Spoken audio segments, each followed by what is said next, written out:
আমরা মনে মনে চিন্তা করি যে আর গুনাহ করব না, আর গুনাহ করব না। কি বলেন, ঠিক না?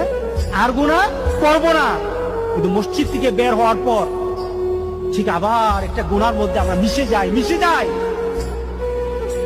আমার ভিতরে, আপনার ভিতরে এই চিন্তা হয়তো চলে আসতে পারে যে এত গুনাহ করেছি, মাবুদ কি মাফ করবেন, রব কি মাফ করবেন? দেখুন হাদিসটা কত সুন্দর হাদিস। আল্লাহ সুবহানাহু ওয়া তাআলা আবার ডাক দিয়ে বলেন, সেই বান্দা যখন গুনাহ করতে থাকে, এরপরে সে আবার আল্লাহর দরবারে রাব্বি আযনাবতু, আয় আমার রব আমি গুনাহ করে ফেলেছি।